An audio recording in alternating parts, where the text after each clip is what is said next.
Hi, good afternoon. Great to see a packed house or arena. So I'm going to kick off, because I'm the last one in the session, I'm going to kick off with a quick question for you all. So in terms of your interpretation of circular economy, have you worked on any projects that have applied circular principles on them? However you might want to define that. Oh, not so many. Interesting. Okay.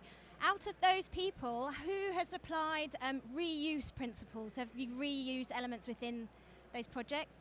And then how about designing for disassembly? It's getting a little bit less. And then servitization, so leasing, servicing products, a little bit less again. So really interesting to see that actually we are seeing projects that are starting to apply some of these circular principles beyond issues such as recycling, recycled content. So I'm Anna, I work at the UK Green Building Council. We are actually probably celebrating our 11th birthday around about today, which is quite exciting. For those of you who don't know us, we're a membership organisation representing the whole of the value chain across the built environment. One of our big programs that we're running for 2 years, and we're coming up to the end of our first year, is around circular economy. And so I'm just going to give you a quick run through about that, and also I suppose build on some of the discussion that we've heard so far. Not to dwell on some of the statistics that we know, and I'm sure many of you already know the situation we're in, and we've obviously heard some statistics already. But we know that populations are growing, we're using too many resources. For example, we also know between 2014 and 2015, the value of materials actually increased 3.9%, yet from the construction site, we're landfilling 13% of our materials. It makes no business sense to be doing that. There are a whole raft of statistics that you'll be able to access in a report that we'll be launching on the 4th of April. I'm going to talk a bit about that now. We have a group of members within our membership called Gold Leaf members. There's about 50 of them. We did a survey last summer. We asked them what they're doing around circular economy, what are the barriers, what was interesting is compared to the summer of last year and the summer of this year, we're seeing an increase in the number of organisations who are setting strategic commitments around circular economy and strategic commitments around net zero waste. So not zero waste to landfill, zero waste. So it's really encouraging that we're starting to see those increases year on year, which is really reassuring. In that survey, we also found the headline messages, and you'll be able to find that survey on our website. It was also saying that the kind of big barriers or the needs for progress around more awareness raising, so it's great to see there's a lot of that happening today. Equally, there needs to be more practical action. There's a lot of sort of theory, there's a lot of talking about this, but it's really reassuring to see that actually we're seeing more and more practical action happening, as we've just heard in some of those presentations. So with that in mind and a clear, I suppose, mandate from our members and the wider industry, we kicked off the Circular Economy Programme. And thanks to funding from some organisations you can just see on the far side, we kicked off that project. We have a number of knowledge contributors, programme supporters. It was important to make this work, that we had some collaboration across the industry, that we weren't duplicating, and that we were adding positive progress rather than just sort of doing more of what's already being done.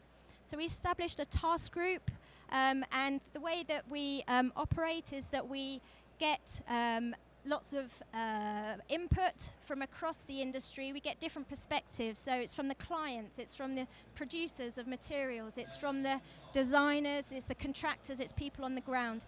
So it's really a rich perspective in terms of setting out what the challenge is and then trying to find a solution to that challenge. And we do this through task groups, which are time-limited activities.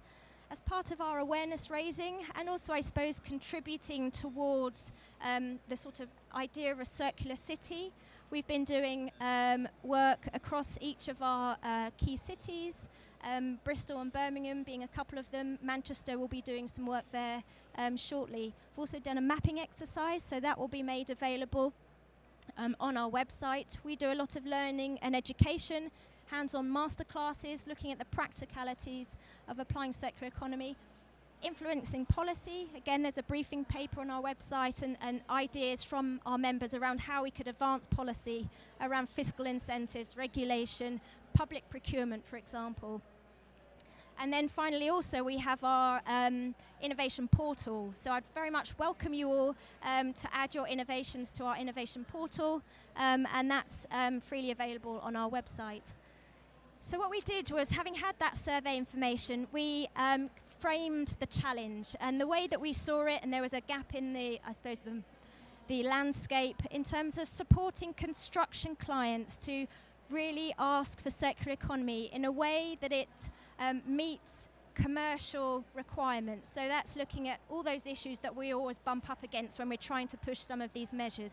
The cost, the financial element, impacts on the program and timing, and then also critically risk. We always come up again, I'm not going to reuse those steel beams because of the risk associated with it, for example.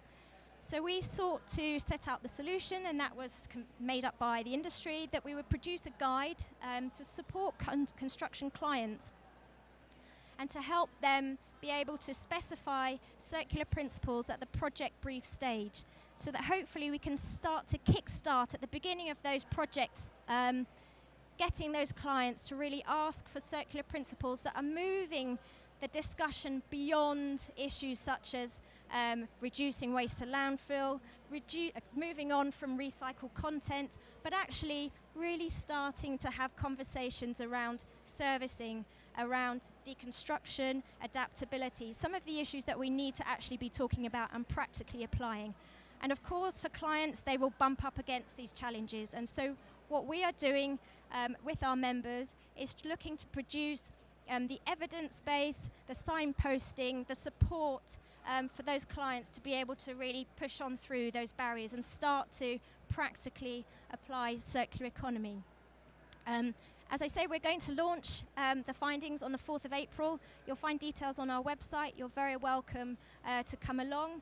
The next challenge will be to actually get the message out there and get clients using that, and that will be a big part of what we do after the 4th of April. So we look forward to working with you all to make that happen.